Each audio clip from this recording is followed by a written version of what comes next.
Olá, sejam bem-vindos. Sou Elaíse do Cemitério Vertical. Estamos aqui para dar início a um novo projeto da empresa, que é trazer temas diversos.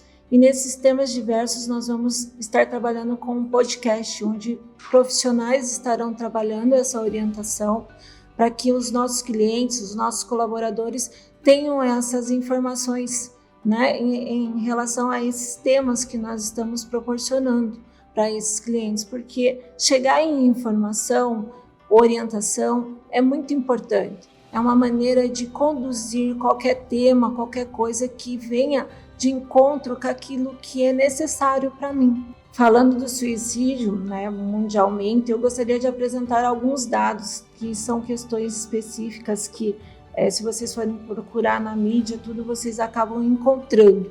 Então, assim, dados sobre o suicídio no Brasil e no mundo. Segundo a OMS, a cada 40 segundos uma pessoa comete suicídio no mundo.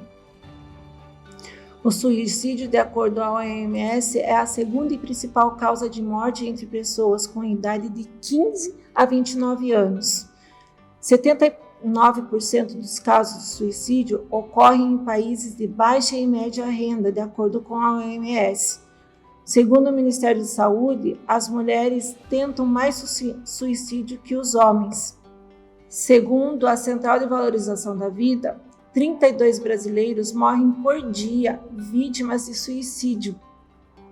De acordo com a OMS, 90% dos suicídios podem ser prevenidos. Então, diante disso, se nós, como colaboradores, como pessoas e como profissionais, entendemos um pouco desses riscos, identificarmos pessoas que estão passando por esse momento, nós conseguimos melhorar todo esse percentual. Então, por isso, hoje eu trago aqui a Jordana para que ela possa nos relatar um pouco sobre isso, com conhecimento, com causa, e venha nos falar sobre a questão de como que nós podemos diferenciar entre ouvir e escutar a prevenção do suicídio. Bom dia, obrigada pelo convite. Eu sou psicóloga formada há 18 anos, atuo na área clínica, minha especialização é terapia familiar, e dentro disso, todos os contextos que envolvem essa necessidade, essa demanda. Então, respondendo a tua pergunta, Laís, a diferença entre ouvir e escutar é que ouvir é apenas uma questão mecânica, do sentimento da audição. Então, a gente escuta, a gente ouve independente do que está acontecendo. Ruídos, buzinas, rumores, músicas, é independente do nosso desejo, da nossa vontade. A escuta, ela é diferenciada, Eu tenho que estar disposto a ouvir, eu tenho que ter um desejo de escutar. A escuta na prevenção de um suicídio, ela é fundamental, ela tem que ser empática. Então, quanto mais empático eu sou com a pessoa que está em sofrimento, que está com angústia, mais acolhimento eu faço, mais à vontade ela fica para poder falar do tema. Então tem que ser uma escuta livre de julgamento, livre de estar certo ou correto. Eu não posso julgar esta pessoa, eu apenas acolho, eu apenas coloco para ela um espaço onde o que ela está sentindo e o que ela está pensando são fundamentais. Então a gente não diminui, a gente não diz que tudo vai ficar bem, simplesmente acolhemos. Acolhemos para poder direcionar para um tratamento, porque o suicídio ele vem num impulso, que ele acontece em frações de minutos e até segundos. Então, se eu não faço uma boa escolha, ali eu posso perder uma vida. Se eu faço uma boa escuta, eu consigo, sim, fazer um bom tratamento e trazer essa pessoa para a vida novamente. Então, assim, um exemplo, Elaíse, dentro do ouvir e escutar, é quando uma mãe está dando uma bronca num filho adolescente, chamando atenção. Ele não está ouvindo, escutando o que ela está dizendo. Ele está pensando na resposta que ele vai dar, no argumento que ele vai trazer. Se perguntar para ele o que ela disse, ele não sabe, porque ele só ouviu, ele não escutou. Né? Outro exemplo disso é uma discussão entre marido e mulher. Né? A mulher fala várias coisas, né? Os homens costumam dizer, nossa, falou meia hora, poderia ter dito em 2 minutos, mas ele só está ouvindo. As pessoas que ouvem apenas estão preocupadas só com a sua defesa. As que escutam abrem um espaço. Não se preocupam com o que vou responder. Eu me preocupo com aquilo que eu estou ouvindo, escutando, o conteúdo que a pessoa está trazendo. Por isso que às vezes uma conversa dentro de um ambiente de lazer, a gente absorve muito mais do que numa discussão, porque numa discussão eu tenho uma acusação e uma defesa. Numa conversa relaxada, eu não estou preocupada com o que vão pensar no julgamento, apenas no que o outro está me dizendo, né? Então é um estado de relaxamento. Claro que dentro de um processo de prevenção de suicídio a gente não tem um relaxamento. Por isso que é importante profissionais terem essa escuta. Então não é só uma conversa com um amigo, com um parente, com um familiar. Por isso que nós profissionais enfatizamos tanto a importância de um bom tratamento para a prevenção do suicídio. Entendo o que você coloca, né? Porque assim, se eu tenho uma conversa com essas pessoas, com o próprio jovem mesmo, porque hoje, dentro dessa média mesmo, de 15 a 29 anos é aonde nós temos os riscos e as questões de suicídio, né? Pelo menos o que eu pesquisei em torno de... As pessoas não entendem aquilo. Hoje o isolamento social das pessoas acabam interferindo no meu emocional.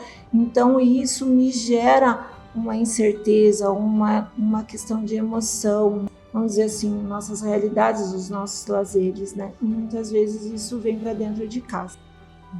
Então veja, o cyberbullying ele veio aumentando, né? Primeiro pelo fácil acesso à tecnologia, né? À internet, e depois pela pandemia. Então as pessoas ficaram mais em casa e acabaram utilizando, né, as redes sociais para comunicação.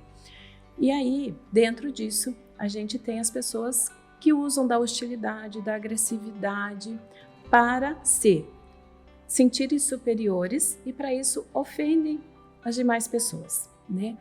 A dificuldade do cyberbullying é que geralmente a gente não consegue identificar quem fez, porque usam perfis fakes, anonimatos, né? Então a denúncia fica muito mais difícil do que o bullying, que é uma coisa presencial. Né? Então o cyberbullying tem a sua dificuldade, porém ele tem que ser tratado de extrema importância, né? Com total dedicação, porque causa uma angústia imensa, principalmente para os jovens. Porque afeta a autoestima, rebaixamento de humor.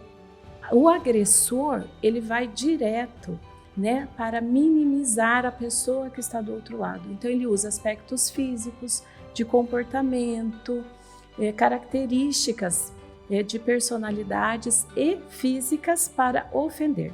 Então são sempre conteúdos ofensivos e isto vai reprimindo quem vai ouvindo, quem vai recebendo. Dificilmente a vítima compartilha, ela geralmente se sente envergonhada de dizer que está exposta a uma situação assim. Então ela vai se fechando, se retraindo. Conseguimos perceber na mudança de comportamento dele. Então ele vai ficando mais fechado. Aquela coisa, eles gostam de ficar no quarto, trancados no quarto, é o espaço deles. Sim, eles gostam, mas isso vai ficando mais intenso.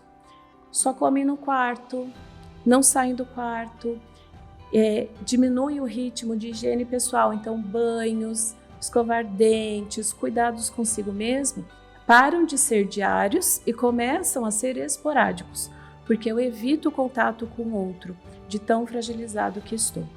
Né? E daí você falou assim, uma simples pergunta faz diferença. E realmente, perguntar de como você está faz toda a diferença. E outra coisa que a gente precisaria normalizar, né, na sociedade é dizer, não estou bem. Porque a gente sente a obrigação de responder, tudo bem, tá tudo bem, quando não está. E está tudo bem não estar bem naquele dia. Porque às vezes alguém que está perguntando se você está bem é a pessoa que vai poder escutar um pouquinho da minha angústia e dissolvê-la, para que ela não fique fermentando, crescendo e venha reincidir em um transtorno, né, de humor, como a depressão, como um transtorno bipolar, um isolamento social, né, questões nesse sentido. Até mesmo, né, eu, no caso, quando eu faço esse tipo de pergunta, o que vem? Eu estou me colocando à disposição. Então, eu estou me importando com você. E hoje é tudo muito corrido, né? No dia a dia, os pais, as mães, né? No próprio trabalho nosso, hoje nós não temos o tempo de parar e ouvir ou perguntar: você está bem ou não está? Muitas vezes nós estamos passando por problemas e não sabemos, ou queremos ficar isolados realmente ali. Mas a partir do momento que eu tenha essa percepção, eu acabo tentando ajudar. Por mais que eu diga um bom dia, você está bem? O que está acontecendo? Não percebi que você hoje, teu semblante não está bom, né? Principalmente com os nossos filhos ou com as nossas crianças que hoje estão nesse mundo, né, digital. Quando eu vejo isso, principalmente, né, nas nossas realidades, o que acontece? A gente está se importando com o próximo. E quando eu me importo com o próximo, eu consigo chegar no seu íntimo, no seu emocional e tentar trabalhar. Por mais que seja um bom dia ou você está bem, é uma coisa que eu posso identificar se aquela pessoa está precisando da minha ajuda. Jordana, nós acabamos de conversar sobre a questão do cyberbullying, mas também tem o bullying, né? Que em qualquer momento, em qualquer situação, sempre tem alguém fazendo uma brincadeira.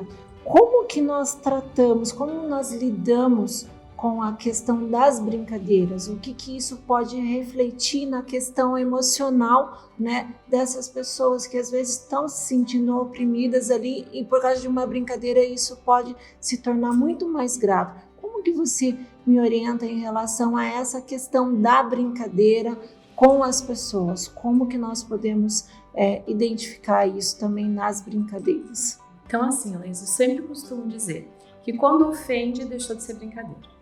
Né? A brincadeira, ela tem que ser bilateral. As pessoas que estão envolvidas na conversa, todas têm que estar sendo agradadas, tem que estar sendo bom para todos, confortável para todos.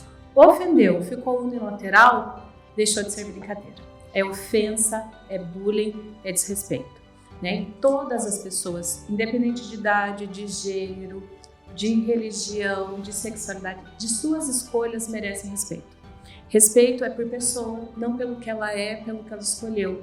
É apenas uma pessoa. Então, quando eu olho uma pessoa como uma pessoa, eu a respeito. Eu não julgo, eu não digo se ela é feia, se ela é bonita, porque tudo isso é relativo. A gente não tem um certo, um errado. A sociedade impõe parâmetros, mas a gente não tem. Tá? Então, ofendeu, deixou de ser brincadeira, né? Me magoou, me constrangeu, me humilhou, não é mais brincadeira. Hoje em dia a gente fala muito assim, tá muito mimizento, né? Muito mimimi. Mas o que é o mimimi? Se está me ofendendo, não é o mimimi. Geralmente quem traz como mimimi é o agressor, porque para ele não ofende. Ele está sendo a pessoa que está causando isso no outro, né?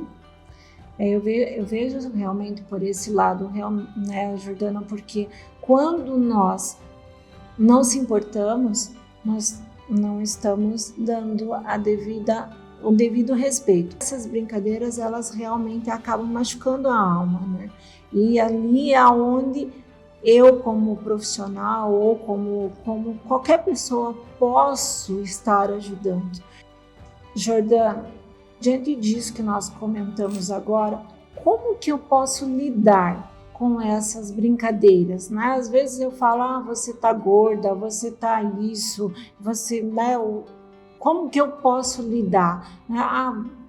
Você hoje tá mal-humorada. O que isso vem impactar na minha vida e como que eu posso buscar esse autocontrole, essa ajuda, ou então buscar uma ajuda mesmo? Como que eu posso administrar isso, né? Para que essa brincadeira não me doa mais do que aquilo que já está doendo.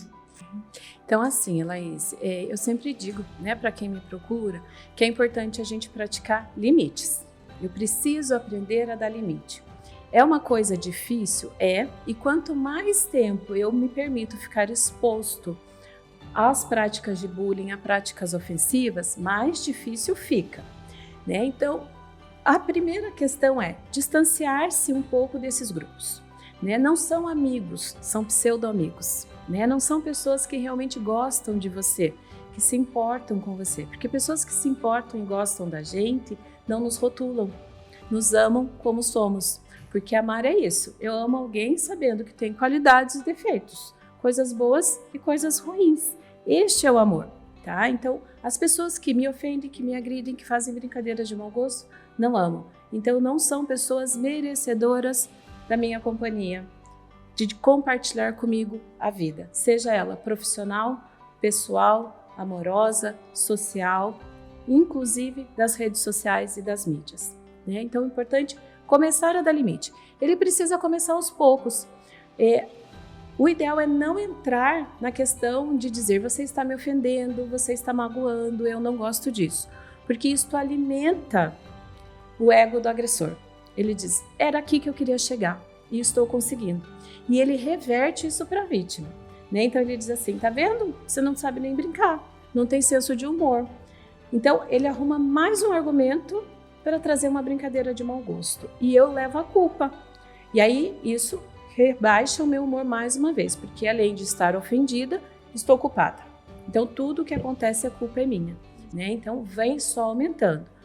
Uma dica, leve para o agressor a questão dele se colocar no teu lugar. Então, por exemplo, diga assim, eu queria saber mesmo como é que é sentir-se, se você se sente melhor quando você me agride, né? Se é melhor para você me agredir do que olhar para você. E afaste-se, né? Não tenha expressões ríspidas, impulsivas, de agressividade física, porque isto alimenta o agressor, não te ajuda. Então, o afastamento é melhor. Mas muitas vezes, diante dessas situações, né, que nós estamos sofrendo brincadeiras que na verdade são preconceitos com aquilo que está me machucando, eu não consigo ter esse afastamento, eu não consigo me isolar. Jordana, o nosso público do Cemitério Vertical e grande parte das pessoas é mulher, né? Então hoje nós temos uma demanda muito grande de responsabilidades, tudo. Como que a mulher ela pode estar identificando esses pontos? Como trabalhar essas questões? Então assim, Laís, a mulher já vem do estigma na sociedade que ela é o sexo frágil. Então que ela não dá conta de nada, que ela é fraca, né? E essa fragilidade é confundida fisicamente e emocionalmente, né? As mulheres realmente tentam suicídio 3 vezes mais do que os homens, por tamanha angústia e por se sentirem desamparadas. Então é vergonhoso eu dizer que eu não dei conta da casa, que eu não dei conta dos filhos, que eu não dei conta do trabalho, que eu não me mantenho financeiramente sozinha. Para a mulher é muito difícil, ela é muito julgada. Então, a tendência dela ir guardando, acumulando e depois explodir é muito maior, tá? Porém, é importante a mulher saber que ela dá conta de muitas coisas. Às vezes nem ela para pensar, né? Por exemplo, se você for fazer uma listinha do teu dia a dia, você vai ver quantas folhas você vai preencher, né? E às vezes no final do dia a mulher diz assim, hoje eu só cuidei da casa. O que é só cuidar da casa? O que é só cuidar dos filhos? Não é só, é tudo isto, né? Então ela vem se fragilizando, vai guardando sozinha, vai guardando para ela, tá? E isso vai levando a uma depressão. Então a depressão ela começa com uma tristeza, com rebaixamento de humor, com um desânimo. Hoje eu não tô com muita vontade de fazer isso, ou hoje eu passei o dia de pijama, e isto vai se intensificando, vai perdurando, e aqui a depressão vai aumentando. Então a mulher, ela precisa entender que ela tem todo o direito de buscar ajuda, de ser acolhida, de ser respeitada, né? Algumas dizem assim, mas eu não tenho dinheiro para um tratamento, né? Hoje a gente tem, o SUS, ele tem uma gama imensa de terapeutas em grupos individuais, né? A gente tem as faculdades que dispõem esse serviço, a gente tem igrejas de N religiões que oferecem um tratamento gratuito, a gente tem os profissionais com trabalho social para tudo isso. para esta acolhida, né? E muitas vezes ela já está sendo tão agredida que chega a ser, além do emocional, além do psicológico, ele é físico. Então procure ajuda, vá na delegacia da mulher, as mulheres estão preparadas para acolher, para te escutar e para dar a importância que você merece. Que cada vez mais, diante desse tema, né, tá sendo trabalhado de uma forma para que seja expandido. Então, ela está vindo em busca de direitos, de respeito, de dignidade mesmo. É como você disse, talvez assim, um montante, fazer uma listinha daquilo, talvez assim, poxa, meu dia não foi nada, e na verdade foi. E muitas vezes as pessoas não entendem que eu tive que ir ao médico, eu tive que cuidar do meu filho que estava doente com febre, ou fui para o trabalho com o meu filho com febre, e daí ainda chego em casa, ainda tenho uma crítica, ainda tenho uma argumentação, poxa, você não fez nada, né?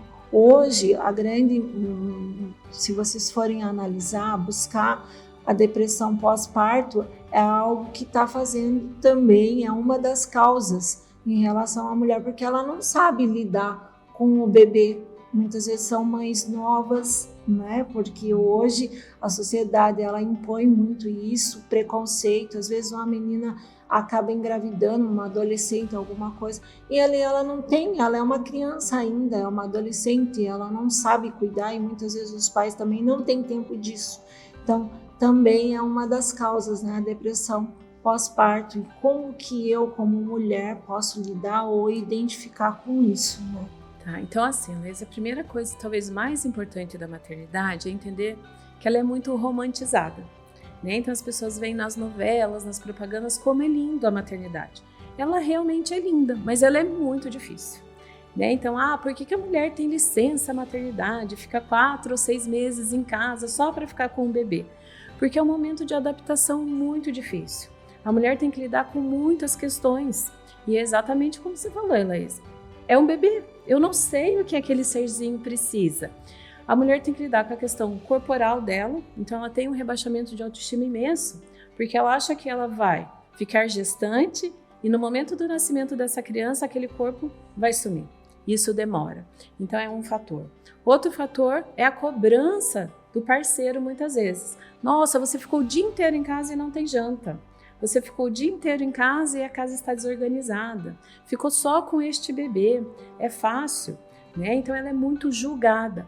E isto aumenta sim. E a depressão pós-parto, ela é dificílima de ser identificada, porque as pessoas não aceitam, não compreendem que uma mãe com um bebê recém-chegado possa estar adoecida no momento de tanta felicidade, né? Então não permite que ela seja. É como se ela só pudesse sentir prazer em ter um bebê. Ela não pode se sentir menosprezada. Só que ninguém entende que ela não tem mais horas de sono, ela não pode mais tomar um banho sossegada, porque ela não sabe em que momento esse bebê vai chorar, vai acordar, vai reivindicar, né? Então a vida dela fica suspensa. E é aqui que eu preciso cuidar dessa pessoa, porque às vezes isso se perdura pelo restante da vida. Diante disso, né, que você colocou, eu acho que realmente é um ponto bem importante para a mãe, porque ali eu estou colocando o amor em primeiro lugar, mas o amor para a criança, mas e o meu amor aonde está? Né, como pessoa, como autoestima, aonde eu resgato isso? Porque realmente mudança de corpo, cuidar de uma pessoa, cuidar de uma casa, cuidar de um esposo, muitas vezes não tem um entendimento, né, disso, não há um amadurecimento dessa realidade que eu estou enfrentando e vem com todo um preconceito em cima, né?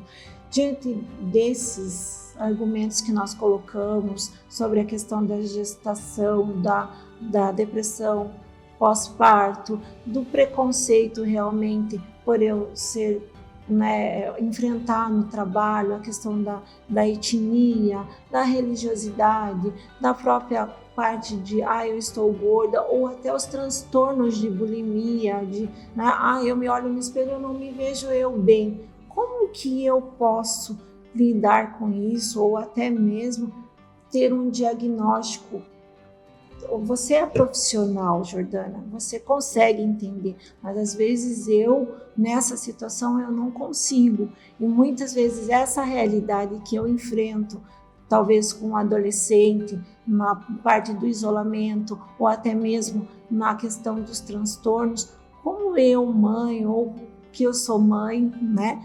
Ou um pai possa identificar isso ou diagnosticar que aquela criança precisa de ajuda, aquele adolescente precisa de ajuda, ou até mesmo a esposa ou o esposo precisam de ajuda em tratar essas questões do dia a dia, porque é uma questão do dia a dia e muitas vezes eu não consigo lidar com isso. Como que eu posso diagnosticar isso? Então, assim, Laís, o diagnóstico da depressão ele é um diagnóstico difícil, porque a pessoa não dorme bem e acorda depressiva, né? Isso vem se desenvolvendo ao longo dos dias. Então começa assim, com um desânimo, com uma tristeza, e isso vem perdurando, né? Outra questão que dificulta o diagnóstico são os estigmas, né? Então a primeira coisa que diz, é preguiçoso, todo adolescente é preguiçoso, não quer saber de nada, só dorme, joga, é só isso, não quer mais nada, né? Geralmente o que as pessoas dizem assim, tal pessoa está com depressão. Dá um quintal para carpir, um tanque cheio de roupa para lavar, uma pia com louça, para ver se não melhora rapidinho. Então, a depressão, ela é muito estigmatizada, ela é muito julgada, ela é rotulada como a pessoa não quer nada com nada, é uma pessoa desinteressada, né? E quando a gente abre um olhar para eu ver as pessoas no dia a dia, eu começo a ver que não é um comportamento dele. Ele não é um preguiçoso, ele está ficando mais tempo no quarto, ele está jogando mais, ele não tem mais interesse em conversar tanto com os amigos, ele não tem interesse em praticar um esporte que ele gostava, ele já não quer mais comer com a gente, né? Não quer mais tomar banho, não quer mais cortar unha, é indiferente se a roupa está limpa, se a roupa está suja, o que gosta de comer é um tanto faz, a vida vira um tanto faz. Então, eu ter esse olhar no dia a dia faz a diferença, tá? Geralmente, as pessoas começam a dar sinais antes que estão deprimindo. Então, fica com comportamento retraído, ela já não discute, ela não defende mais seu ponto de vista, se gosta, não gosta, tá tudo certo. Tanto faz, tá tudo bem, né? Temos alterações no sono, então, ou dorme demais ou dorme de menos, né? Na questão alimentar, ou come muito mais ou come muito menos. E daí a gente tem ou um ganho de peso elevado ou uma perda de peso significativa. Os adolescentes, eles geralmente têm um processo intermediário, que é a automutilação. Então eles começam a se cortar, a se machucar antes. E aí aqui a gente tem um outro porém. Faz isso para chamar atenção. Né? Só quer ganhar atenção, porque tem um irmão mais novo, porque tem um primo, e não é isto, né? A dor é tão grande, é tão insuportável, que ele se corta porque como se fosse extravasar, né? É essa a sensação, porque é um sentimento infindável. Eu olho para mim e digo, eu nunca mais vou sair daqui, tá? Então isso faz com que ele vá se retraindo. Quando eu começo a olhar, seja meu filho, meu parceiro, minha parceira, minha mãe, que eu começo a ver que ela tem pequenas mudanças no dia a dia, é o momento da gente ligar o sinal de alerta. De eu olhar para eu poder direcionar, acolher essa pessoa para um tratamento e a gente prevenir uma depressão profunda que pode levar a um suicídio. Eu lembro que uma vez na faculdade, uma professora contou assim, poxa, trabalhou o dia todo comigo e acabou se jogando. E nós, como pessoas e profissionais, nós não identificamos que aquela pessoa estava passando por esse momento de dificuldade. Então, são sinais mesmo que a depressão vem, ou até mesmo o suicídio, porque quando a pessoa ela tira a sua vida, é porque ela já chegou no seu limite. Então não tem mais o que fazer. Eu não me importo mais com aquelas pessoas que estão ao meu lado ou ali buscando uma ajuda. Eu não quero mais, eu não quero transferir a minha dor para você. Não sei se eu estou errada em comentar isso com você, mas são coisas que nós ouvimos lá na hora do atendimento à família, com pessoas que passaram por essa situação. não conseguem não demonstrar isso, porque elas não querem ser dor, elas querem amenizar a dor delas.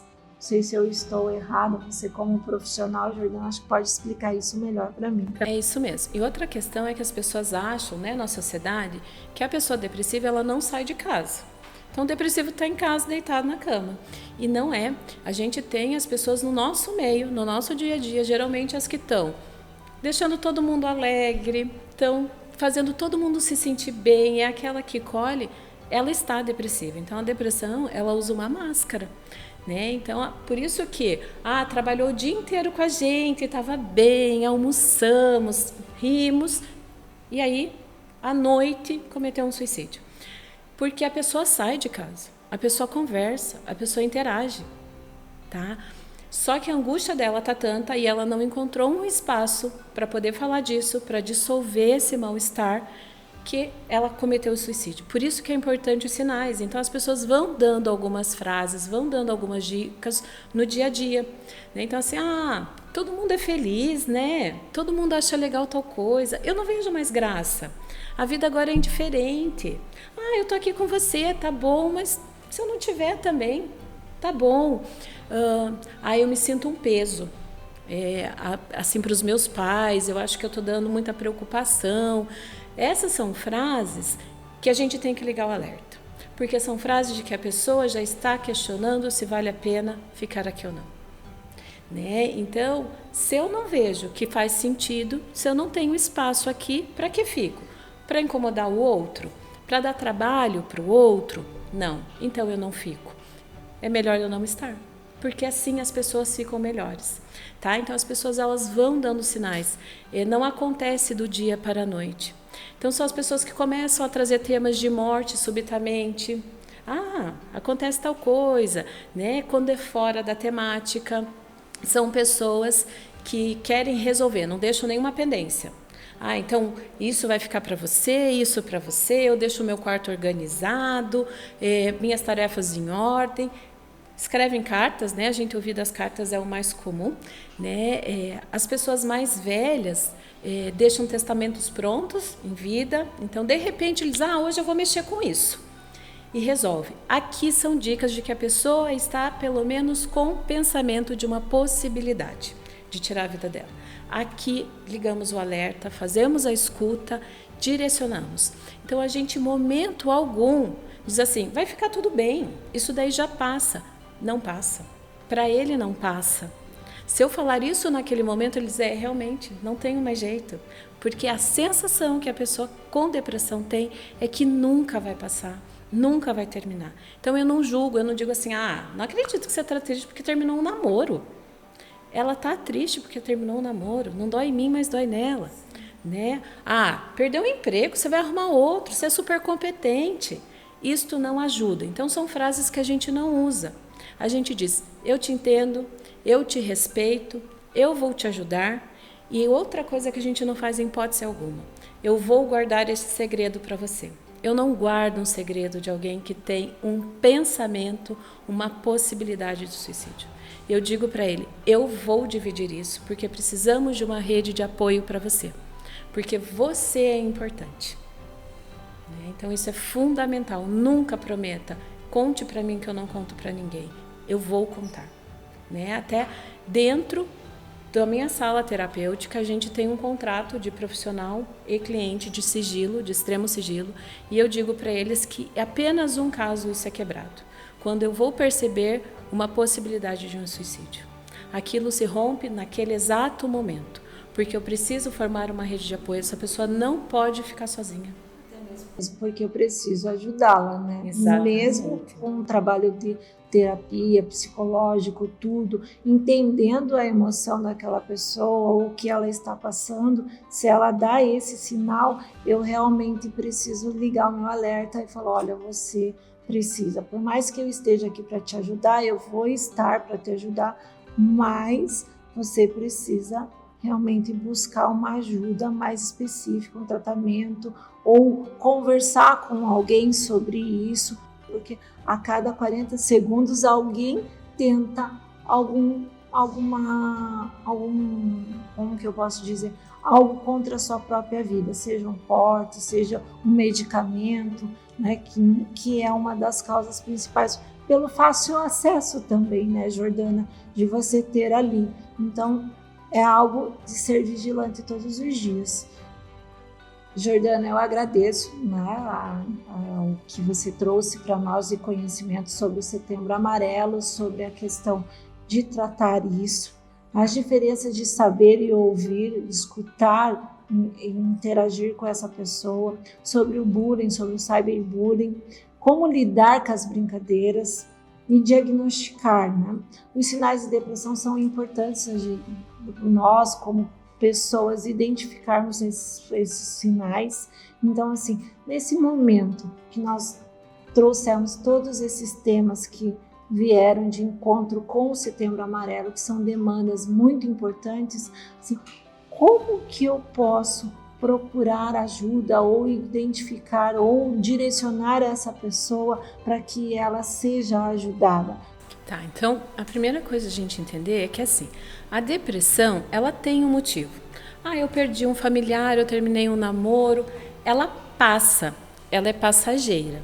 Quando não passa, aquilo perdura, eu começo a olhar os sinais de depressão. Então eu preciso começar a olhar realmente para esta pessoa. Que momento que eu intervenho, que momento que eu digo agora você precisa de ajuda? Quando eu observo que esta pessoa está mais isolada, mais retraída, e eu começo a perguntar para ela, o que você tem?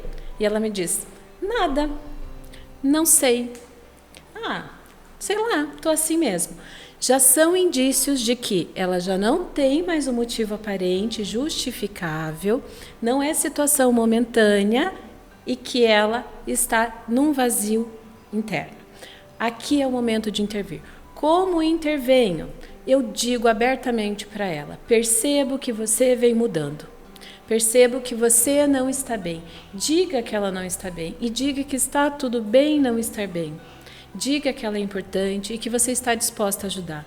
E que para ajudar de uma maneira melhor, você a acompanha, a direciona a um profissional. Às vezes a gente se propõe a procurar um profissional. Você não diz para a pessoa, procure um psicólogo, procure um psiquiatra. Não, eu procuro para você, eu te acompanho, eu vou com você. Porque quanto mais cedo se inicia o tratamento psicológico e psiquiátrico, antes eu tiro essa pessoa do sofrimento. Menos ela afunda.